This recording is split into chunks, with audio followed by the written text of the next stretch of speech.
tidak akan pernah habis akal busuk Abu Dahi untuk mencelakai Abu Nawas. Entah apa yang diinginkan oleh Abu Dahi dengan memfitnah Abu Nawas kali ini. Siang itu, Abu Dahi menghadap raja dan mengatakan bahwa Abu Nawas menjadi dukun dadakan. Tentu saja, raja sangat heran dengan cerita Abu Dahi. Bahkan, sepulang dari menghadap raja, Abu Dahi terus menceritakan perihal Abu Nawas kepada semua orang yang dijumpainya. Abu Nawas kini menjadi dukun, yang perbuatannya ke arah tidak mempercayai Tuhan, kata Abu Dahi meyakinkan orang. Dalam waktu singkat, rakyat akan membencinya, kata Abu Dahi dalam hati. Fitnah yang dilontarkan Abu Dahi disambut dengan gembira oleh orang-orang yang tidak menyukai Abu Nawas. Maka, dengan geram mereka mendatangi Abu Nawas. Semula Abu Nawas terkejut. Setelah mendengar dirinya kini terkenal sebagai dukun, ia langsung mencari akal. "Jadi, apa yang kalian minta dariku?" tanya Abu Nawas pada mereka. Bermacam-macam permintaan diutarakan orang. Ada yang minta kesaktian, kekebalan menjadi gagah, menjadi kaya raya, dan sebagainya. Tuan Abu Nawas telah memberi beberapa jimat kepada orang lain. Mengapa kepada kami tidak? Desak mereka. Menurut arwah nenek moyang yang masuk ke dalam tubuhku, hanya malam hari jimat-jimat itu boleh kuberikan. Datanglah tengah malam, akan kuberikan jimat-jimat itu pada kalian, kata Abu Nawas meyakinkan mereka. Orang-orang itu gembira menerima janji Abu Nawas.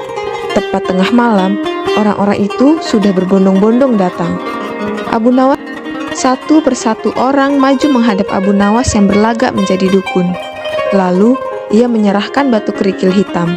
Sebelumnya, Abu Nawas mengatakan kepada mereka bahwa batu itu batu pemberian arwah nenek moyangnya untuk jimat. Siapa yang mau kaya, cantik, gagah, banyak rezeki, kebal senjata tajam, dan sakti mandraguna, maka cukup simpan baik-baik batu hitam yang nanti kubagikan. Jelas Abu Nawas lantang. Dengan gaya yang sok dukun beneran, Abu Nawas benar-benar membuat banyak orang yang datang ke rumahnya percaya. Nah, hadirin, tidak akan lama lagi akan muncul seseorang yang mengaku dukun pintar selain hamba. Itulah saat yang tepat bagi tuan-tuan untuk memanfaatkan batu jimat pemberian hamba ini, kata Abu Nawas lagi. Memanfaatkannya bagaimana, Pak Dukun Abu? Tanya mereka penasaran. Datangi dia dan lemparkan batu itu padanya. Lalu katakan apa keinginan kalian. Begini caranya. Yang berniat ingin kaya, lemparkan pada dukun itu dan katakan kalau ingin kaya raya. Nah, gampang kan? Setelah melempar batu itu, kalian akan menjadi kaya raya. Jelas Abu Nawas sambil tersenyum. Bergembiralah orang-orang itu. Kerikil hitam di tangan lalu digenggam erat-erat. Sebelum pergi, beberapa orang sempat menyodorkan amplop berisi uang sebagai ucapan terima kasih kepada Abu Nawas. Tentu saja Abu Nawas menolaknya. Setelah orang-orang itu pulang, Abu Nawas terus saja berpikir siapa yang memfitnah dirinya menjadi dukun. Ia mondar-mandir mencari akal untuk menjebak orang yang telah memfitnahnya. Akan kuberi pelajaran. Barang siapa yang menggali lubang, dia sendiri akan terperosok ke dalamnya, kata Abu Nawas dalam hati. Dari hari ke hari, Abu Nawas semakin terkenal menjadi dukun. Ia selalu dikunjungi orang banyak. Orang-orang yang datang selalu memberi uang kepadanya.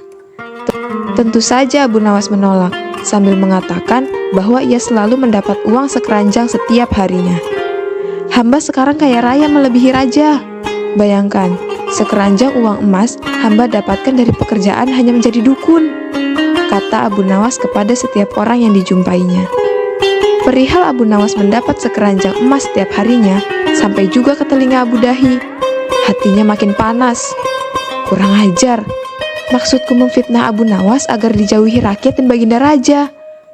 Malah menjadi kaya, geram Abu Dahi dalam hati. Lalu, timbullah pikiran liciknya. Aku juga bisa melakukannya. Kekayaannya akan kuambil alih, katanya pula. Kemudian, ia memerintahkan orang-orangnya untuk keluar masuk kampung guna menyampaikan kabar bahwa Abu Dahi menjadi dukun hebat. Mendengar kabar itu, orang-orang yang menyimpan batu-batu jimat pemberian Abu Nawas langsung bersiap-siap. Ketika Abu Dahi muncul di halaman rumahnya dengan pakaian ala dukun, datanglah mereka secara berbondong-bondong. Abu Dahi tampak gembira dan menyambut mereka dengan senyum berkepanjangan. Namun, betapa terkejutnya lelaki jahat itu ketika secara bersamaan orang-orang yang datang tersebut mengeluarkan batu-batu hitam dan melemparkannya ke arah Abu Dahi, disertai dengan permintaan. "Aku ingin kaya, aku ingin kebal, saya ingin gagah dan tampan," teriak mereka. Iya, sahut Abu Dahi sambil mengelak dari lemparan batu. Ia langsung mengambil langkah 1000 dan masuk ke rumah. Tapi, orang-orang itu terus saja melempari rumah Abu Dahi sambil berteriak-teriak. Setelah puas, orang-orang itu pulang ke rumah masing-masing dengan wajah berbinar. Tinggallah Abu Dahi yang tak habis pikir, mengapa orang-orang itu melemparinya. Abu Nawas yang melihat kejadian itu hanya tersenyum kecut. Ia bukan senang melihat menteri Abu Dahi dilempari batu, tapi ia ingin menyadarkan sifat buruk si hitam itu. Kisah selanjutnya. Figur Abu Nawas memang terkenal sangat lihai dalam menyelesaikan masalah. Tak hanya lucu saja, akan tetapi juga bijaksana, sehingga Abu Nawas tidak dapat dianggap enteng. Raja sangat bangga memiliki warga seperti Abu Nawas ini.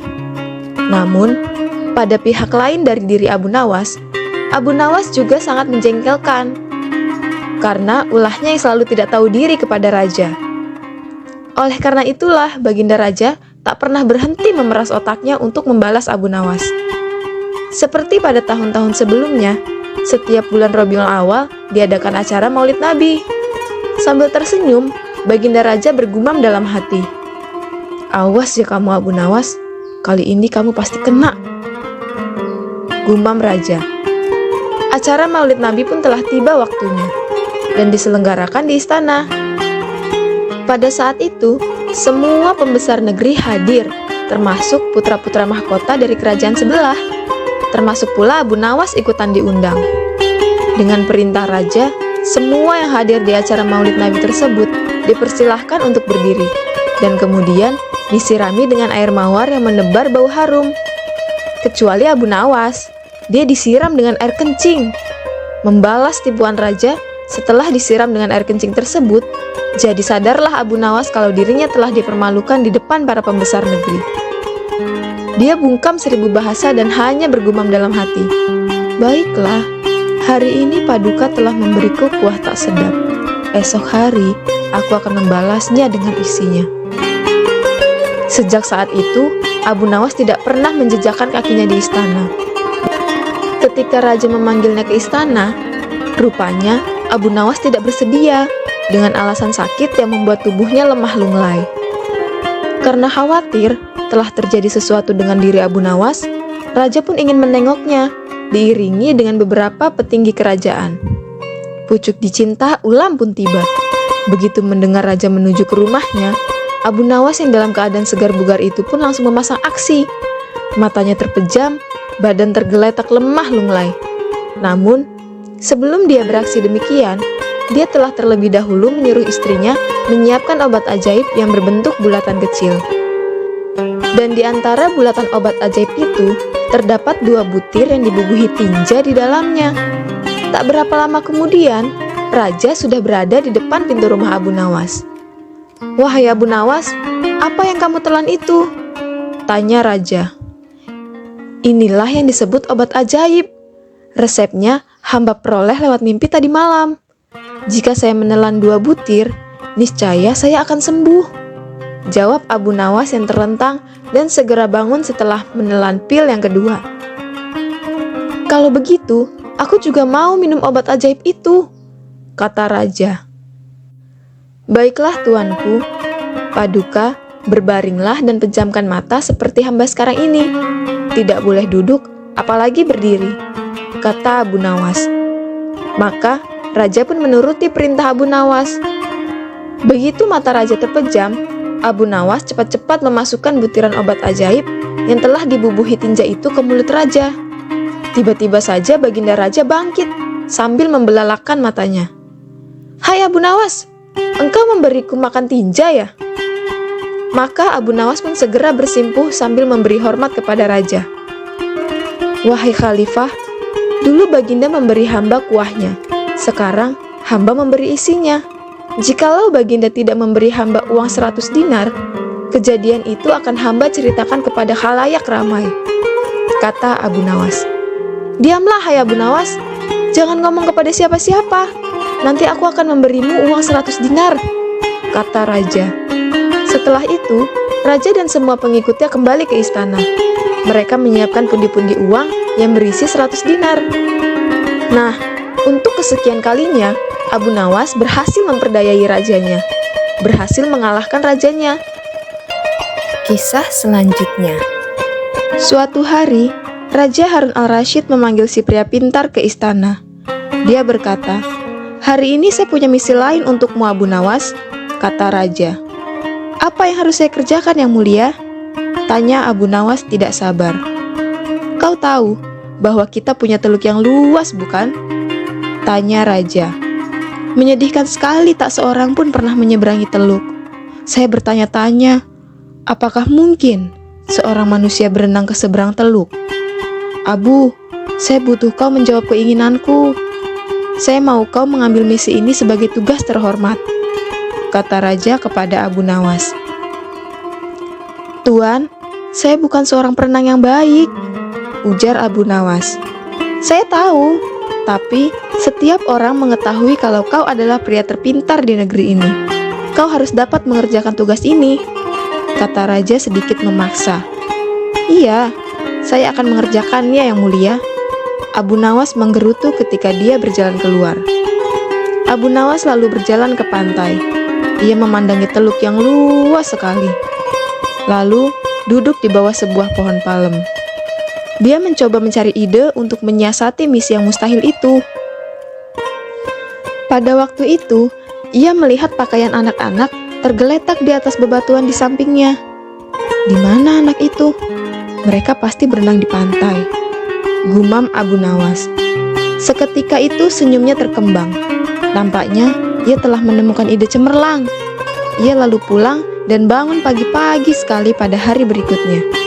Dia segera pergi ke pantai. Sambil tersenyum, Abu Nawas melepas pakaian dan cincinnya lalu meletakkannya di pasir. Ia juga melepaskan sepatunya dan meletakkannya di samping pakaiannya. Setelah itu, Abu Nawas kembali lagi ke rumah. 1 jam kemudian, raja dan para menterinya datang ke pantai. Mereka terkaget mengetahui ada pakaian yang ternyata milik Abu Nawas. Mereka pun berspekulasi kalau Abu Nawas sedang berenang mengarungi laut untuk mencapai teluk. Tapi, sebagian dari mereka meragukan kalau Abu Nawas yang punya kemampuan berenang pas-pasan berani mengarungi laut. Untuk membuktikan rasa penasaran, mereka semua akhirnya sepakat untuk mendatangi rumah Abu Nawas. Sampai di rumah Abu Nawas, raja dan para menteri hanya ditemui oleh istrinya. Ia mengatakan kalau Abu Nawas meninggalkan rumah pagi hari sebelumnya. "Kemarin, ia mengatakan padaku bahwa ia akan berenang menyeberangi teluk. Dia berkata bahwa Yang Mulia yang memerintahkannya melakukan demikian. Sebenarnya, saya tak tega membiarkannya pergi, karena saya tahu ia bukan perenang yang baik," kata wanita itu dengan sedih. Tiba-tiba, datang seorang pengawal istana melapor, "Yang Mulia, Abu Nawas ditemukan." Pengawal kemudian bercerita bahwa 3 nelayan di pantai melihat seorang pria berenang. Ketika mereka mendekatinya, mereka pun akhirnya tahu bahwa yang berenang adalah Abu Nawas. Karena terlihat sangat lelah, maka mereka membantu Abu Nawas mencapai pantai. Tapi tak lama setelah itu, Abu Nawas malah pingsan. Berita itu pun menyebar dengan cepat hingga sampai ke telinga pengawal istana. Tak lama setelah itu, raja dan beberapa pengawal pergi ke pantai. Raja lalu duduk di samping Abu Nawas. "Abu, Abu," kata raja sambil menggoyang-goyangkan tubuh Abu Nawas. Ia membuka matanya dengan pelan. Raja Harun al-Rasyid sangat senang. Ia memegang tubuh si pria cerdik itu dengan erat. Ia terlihat sangat menyesal karena telah menyebabkan Abu Nawas menderita. Abu Nawas tersenyum tipis karena sang raja memeluknya dan mengatakan, "Kau hebat, Abu." Kisah selanjutnya. Pada suatu hari, Abu Nawas terlihat murung. ia hanya tertunduk lesu mendengarkan penuturan istrinya yang mengatakan kalau beberapa pekerja kerajaan telah membongkar rumahnya. Raja berdalih bahwa itu dilakukan karena bermimpi kalau di bawah rumahnya terpendam emas dan permata yang tak ternilai harganya. Namun, setelah mereka terus menggali, ternyata emas dan permata tidak juga ditemukan. Parahnya, sang raja juga tidak mau meminta maaf dan mengganti rugi sedikit pun kepada Abu Nawas. Karena itulah Abu Nawas sakit hati dan memendam rasa dendam kepada perusak rumahnya. Lama Abu Nawas memeras otak, namun belum juga ia menemukan muslihat untuk membalas perbuatan Baginda. Makanan yang dihidangkan istrinya pun tidak dimakan, karena nafsu makannya telah lenyap. Keesokan harinya, Abu Nawas melihat banyak lalat-lalat mulai menyerbu makanan yang sudah mulai basi. Begitu melihat lalat-lalat itu berterbangan, Abu Nawas tiba-tiba saja tertawa riang, seolah mendapatkan ide. "Tolong ambilkan kain penutup untuk makananku dan sebatang besi," kata Abu Nawas kepada istrinya. Dengan wajah berseri-seri, Abu Nawas berangkat menuju istana. Setiba di istana, Abu Nawas membungkuk memberi hormat kepada Raja Harun. Raja Harun terkejut atas kedatangan Abu Nawas. Di hadapan para menterinya, Raja Harun mempersilahkan Abu Nawas untuk menghadap. "Ampun tuanku, hamba menghadap tuanku Baginda hanya untuk mengadukan perlakuan tamu-tamu yang tak diundang. Mereka memasuki rumah hamba tanpa izin dan berani memakan makanan hamba," lapor Abu Nawas. "Siapakah tamu-tamu tak diundang itu, wahai Abu Nawas?" ujar Baginda dengan bijaksana. "Lalat-lalat itu, tuanku," kata Abu Nawas sambil membuka penutup piringnya. "Kepada siapa lagi kalau bukan kepada Paduka junjungan hamba mengadukan perlakuan yang tak adil ini," ujar Abu Nawas sekali lagi. "Lalu, keadilan yang bagaimana yang engkau inginkan dariku?" respon Raja Harun. "Hamba hanya menginginkan izin tertulis dari Baginda sendiri agar hamba bisa leluasa menghukum lalat-lalat yang nakal itu," kata Abu Nawas memulai muslihatnya. Akhirnya, Raja Harun dengan terpaksa membuat surat izin yang isinya memperkenankan Abu Nawas memukul lalat-lalat itu dimanapun mereka hinggap. Setelah mendapat izin tertulis itu, Abu Nawas mulai mengusir lalat-lalat di piringnya hingga mereka terbang dan hinggap di sana-sini. Dengan menggunakan tongkat besi yang dibawa dari rumah, Abu Nawas mengejar dan memukuli lalat-lalat itu. Ketika hinggap di kaca, Abu Nawas dengan tenang dan leluasa memukul kaca itu hingga pecah. Kemudian, vas bunga nan indah juga ikut terkena pukul dan pecah. Akhirnya, hanya dalam beberapa menit saja, seluruh perabot istana hancur berkeping-keping. Raja Harun tidak bisa berbuat apa-apa, kecuali menyadari kekeliruannya yang telah dilakukan terhadap Abu Nawas dan keluarganya. Dan setelah merasa puas, Abu Nawas pun mohon diri. Barang-barang kesayangan Raja Harun banyak sekali yang hancur. Bukan cuma itu saja, Raja juga menanggung rasa malu. Kini, dia sadar betapa kelirunya telah berbuat semena-mena kepada Abu Nawas. Kisah selanjutnya. Pada suatu ketika, Abu Nawas dikunjungi oleh seorang pengemis laki-laki. Pengemis itu meminta makanan karena sudah lama tidak makan. Namun, Abu Nawas tidak memberikan sesuap nasi atau makanan lainnya yang sangat diharapkan oleh pengemis itu. Akan tetapi, ia malah mengajukan beberapa pertanyaan kepada pengemis itu. "Kenapa engkau mengemis? Apa engkau tidak mempunyai pekerjaan?" tanya Abu Nawas. "Maaf tuan, saya sudah lama mencari pekerjaan, tapi belum juga ada yang mau menerima saya bekerja," jawab pengemis itu. "Lalu, apa engkau mau bekerja sekalipun pekerjaan itu berat?" tanya Abu Nawas. "Asalkan halal, saya mau tuan." Akhirnya Abu Nawas mengantarkan pengemis itu menemui sahabatnya, Abu Wardah. Singkat cerita, pengemis itu diminta bekerja untuk mencabut rumput. Ternyata, pengemis itu merupakan seorang pekerja yang sangat rajin dan tangkas. Dalam waktu singkat saja, pekerjaannya pun selesai. Abu Wardah pun sangat kagum dan tergerak hatinya untuk memberikan pekerjaan yang lebih serius. Ia pun meminta pengemis itu untuk memisahkan satu ember kurma menjadi 3 bagian. Yang bagus diletakkan di keranjang pertama, sementara yang lumayan bagus diletakkan di keranjang kedua, dan kurma yang jelek diletakkan di keranjang ketiga. Namun, ia lupa tidak memberikan penjelasan kepada pengemis itu tentang perbedaan antara yang baik dan yang buruk.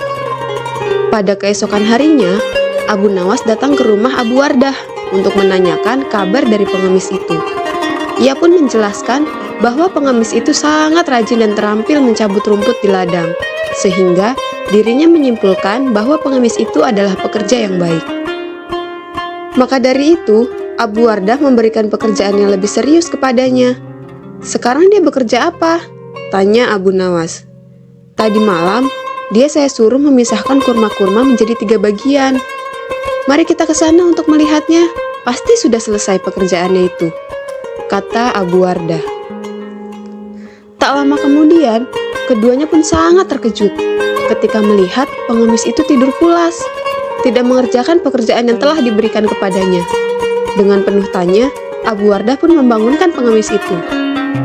"Kenapa engkau tidak menyelesaikan pekerjaanmu yang sangat mudah itu?" tanya Abu Wardah. "Maaf Tuan, kalau hanya memindahkan kurma, sesungguhnya itu mudah. Yang sulit adalah membuat keputusan mana kurma yang baik, lumayan baik, dan jelek. Karena saya tidak diberitahu sebelumnya," jawab pengemis. "Sungguh itu tidak terpikirkan olehku," kata Abu Wardah. Abu Nawas pun tersenyum melihat kejadian itu. Ia pun menegur Abu Wardah karena Abu Wardah hanya bisa memberikan tugas saja, tapi tidak mengajarinya dengan baik cara melakukannya. Kisah selanjutnya. Pada suatu hari yang cerah, ada 3 orang bijak dan pandai pergi berkeliling ke negeri untuk mendapatkan jawaban atas pertanyaan yang mendesak. Dan sampailah mereka di desa Abu Nawas. Ketiga orang itu sudah terkenal pintar, namun licik.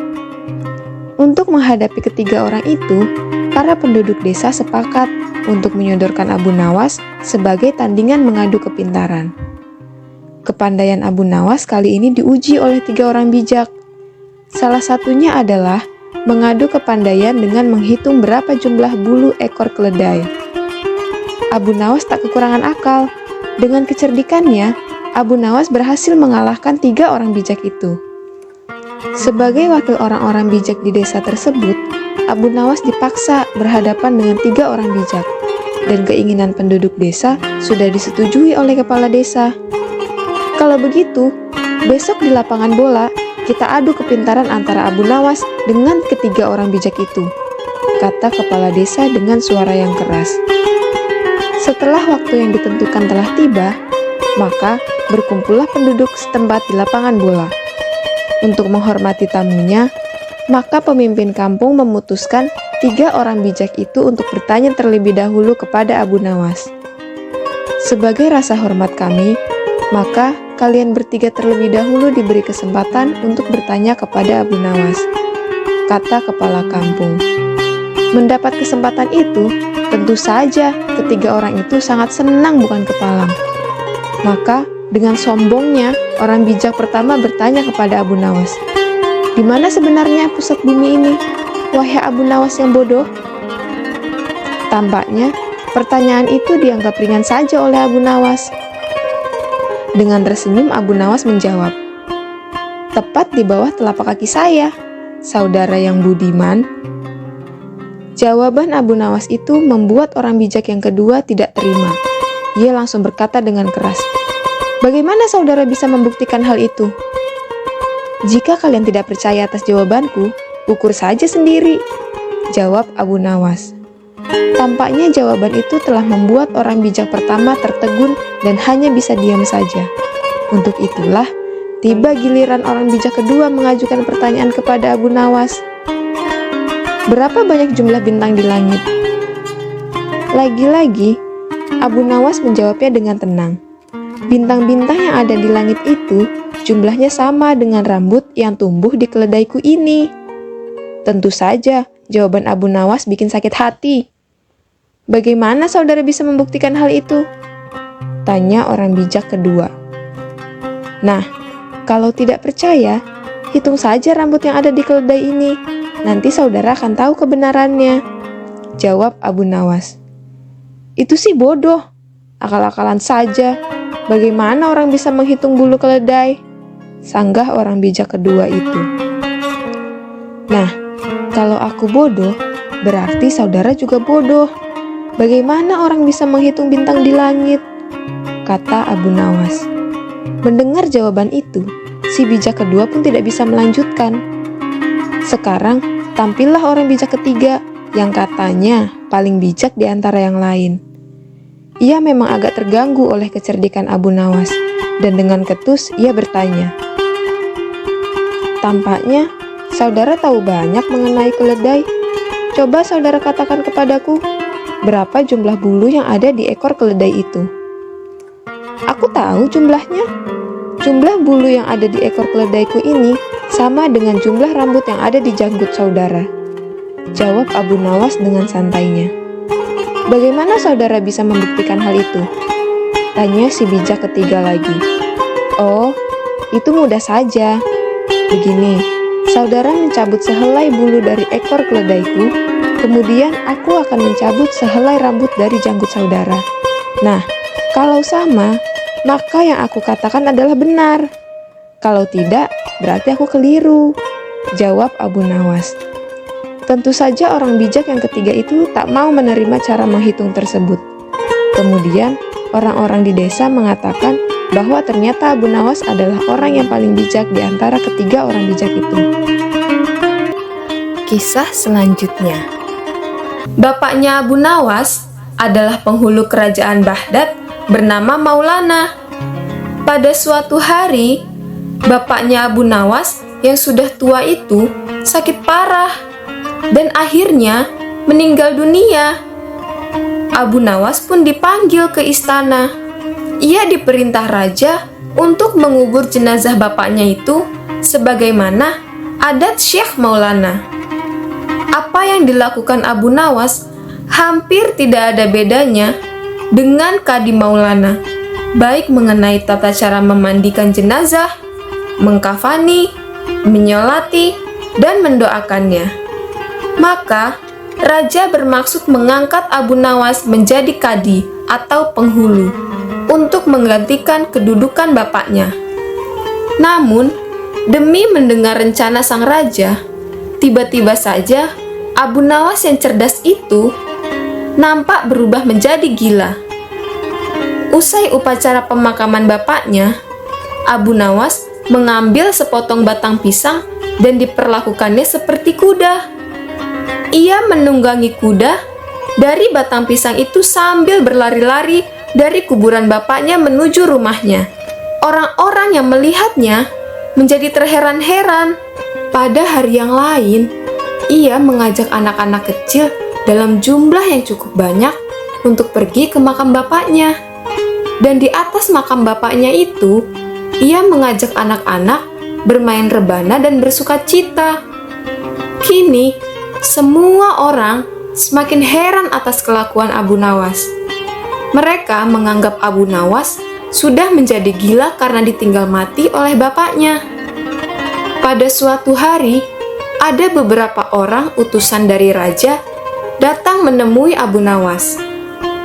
"Hai Abu Nawas, kau dipanggil baginda raja untuk menghadap ke istana," kata wazir utusan raja. "Aku tidak ada keperluan dengannya," jawab Abu Nawas dengan entengnya seperti tanpa beban. "Hai Abu Nawas, kau tidak boleh berkata seperti itu kepada rajamu." "Hai wazir, kau jangan banyak cakap. Cepat ambil kudaku ini dan mandikan di sungai, supaya bersih dan segar," kata Abu Nawas sambil menyodorkan sebatang pohon pisang yang dijadikan kuda-kudaan. Si wazir hanya geleng-geleng kepala melihat kelakuan Abu Nawas. "Abu Nawas, jadi kau mau apa tidak menghadap raja?" kata wazir. "Katakan kepada rajamu, aku sudah tahu, maka aku tidak mau," kata Abu Nawas. "Apa maksudnya Abu Nawas?" Tanya wazir dengan rasa penasaran. Sudah, pergi sana. Bilang saja begitu kepada rajamu.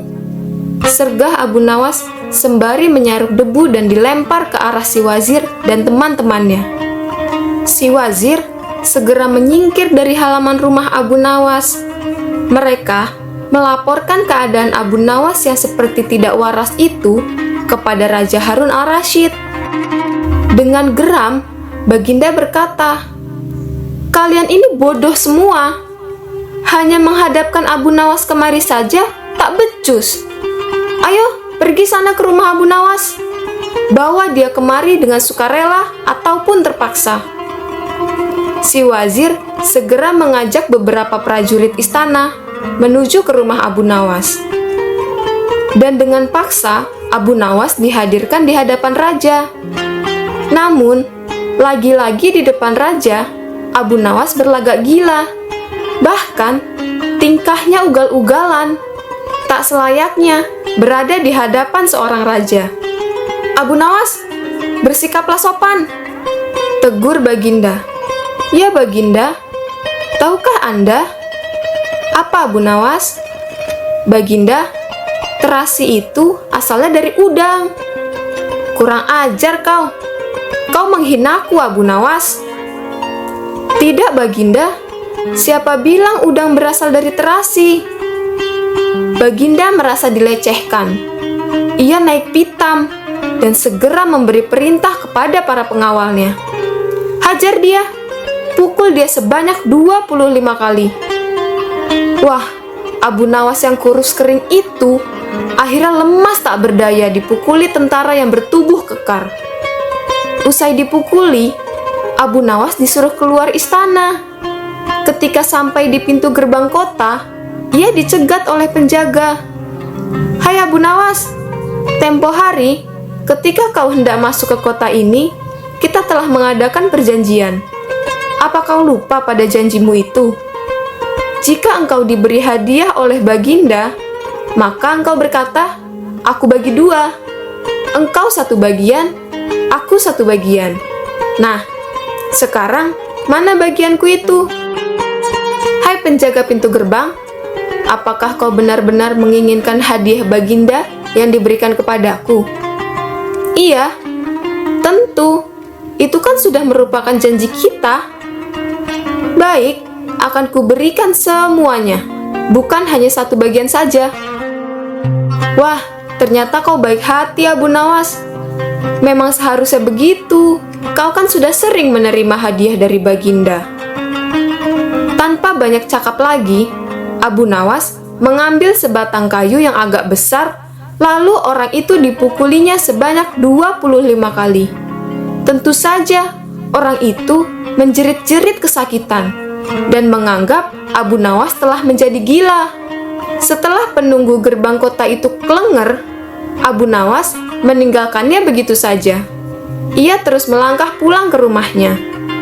Sementara itu, si penjaga pintu gerbang mengadukan nasibnya kepada Raja Harun al-Rasyid. "Ya Tuanku Syah Alam, ampun beribu ampun. Hamba datang kemari mengadukan Abu Nawas yang telah memukul hamba sebanyak 25 kali tanpa suatu kesalahan. Hamba mohon keadilan dari Tuanku Baginda." Baginda segera memerintahkan pengawal untuk memanggil Abu Nawas. Setelah Abu Nawas berada di hadapan Baginda, ia ditanya, "Hai Abu Nawas, benarkah kau telah memukuli penjaga pintu gerbang kota ini sebanyak 25 kali pukulan?" Berkata Abu Nawas, "Ampun Tuanku, hamba melakukannya karena sudah sepatutnya dia menerima pukulan itu." "Apa maksudmu? Coba kau jelaskan sebab musababnya kau memukuli orang itu," tanya Baginda. "Tuanku, hamba dan penjaga pintu gerbang ini telah mengadakan perjanjian bahwa jika hamba diberi hadiah oleh Baginda, maka hadiah tersebut akan dibagi 2, 1 bagian untuknya, 1 bagian untukku. Nah, pagi tadi hamba menerima hadiah 25 kali pukulan. Maka hamba berikan pula hadiah 25 kali pukulan itu kepadanya.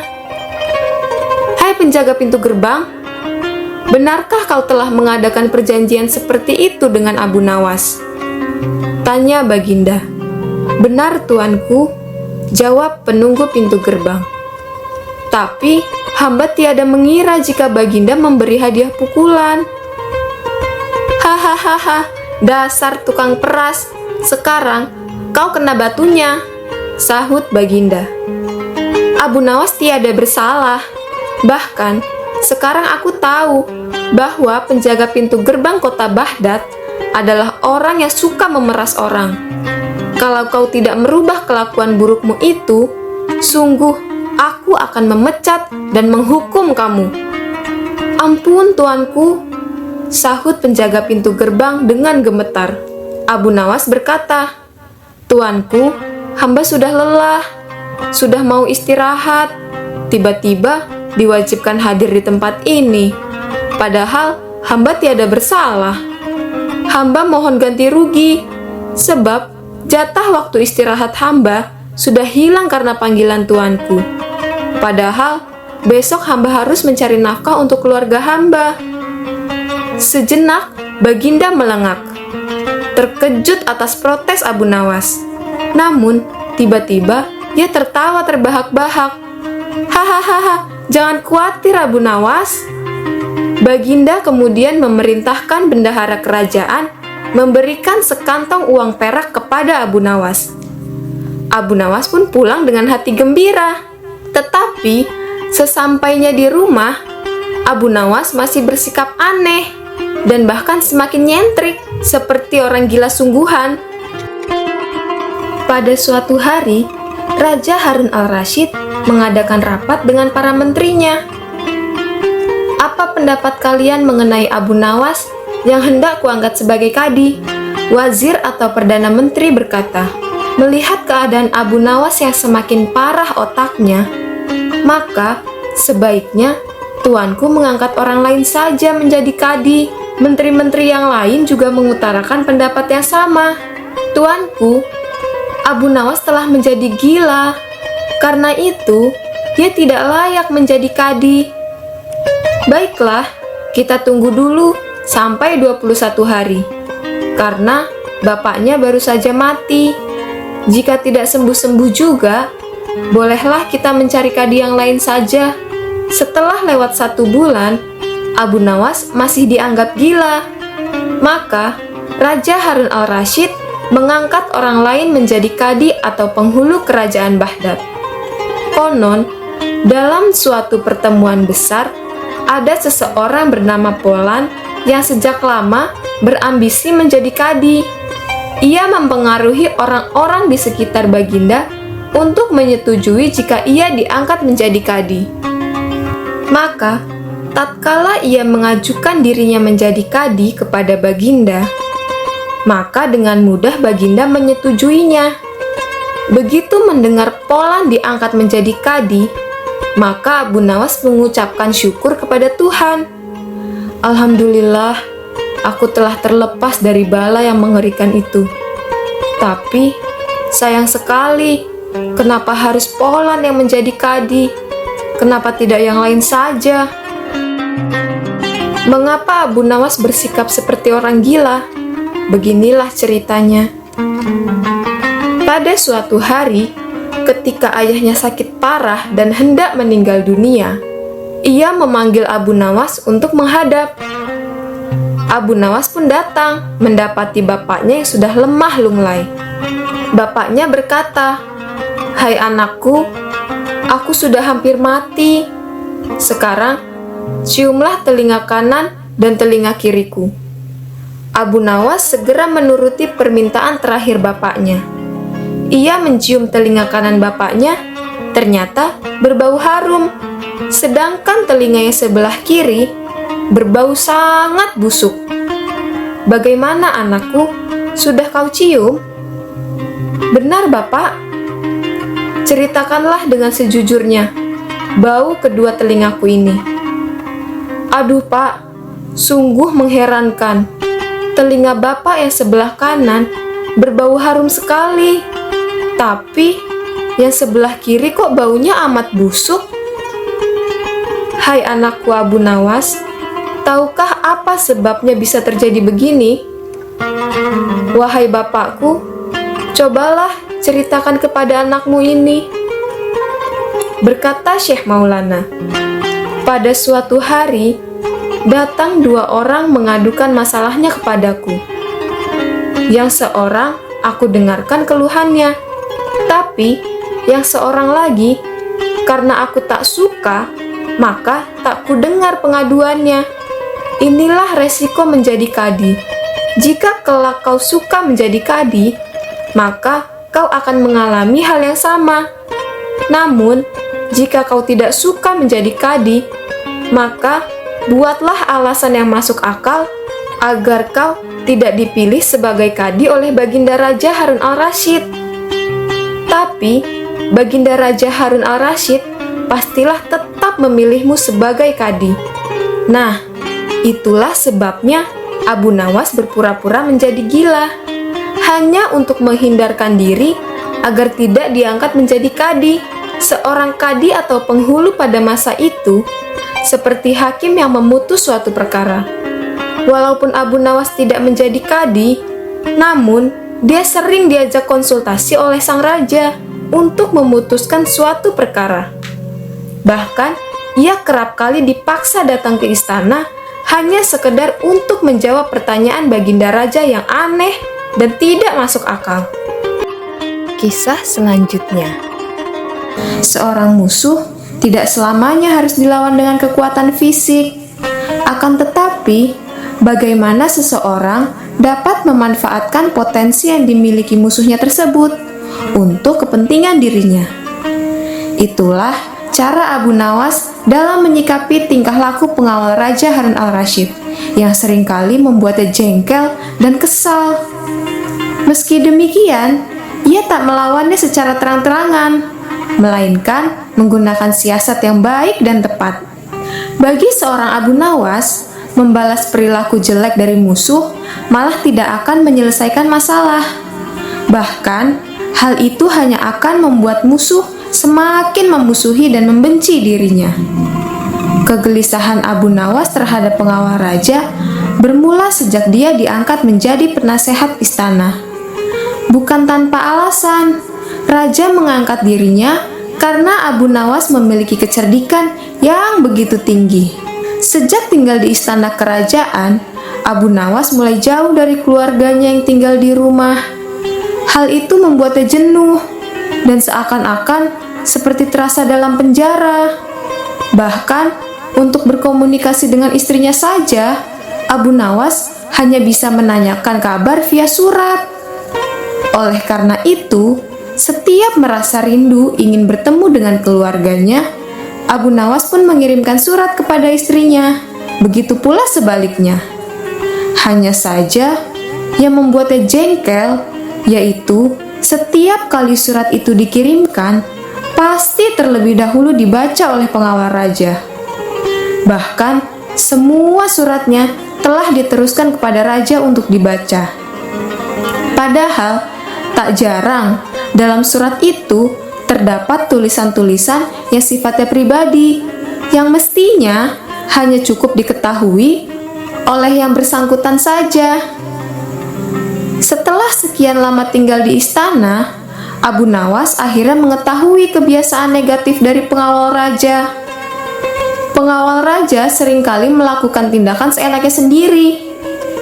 Pada suatu hari, Abu Nawas menerima surat dari istrinya yang mengatakan, "Suamiku, kapan kita akan mulai menanam di kebun?"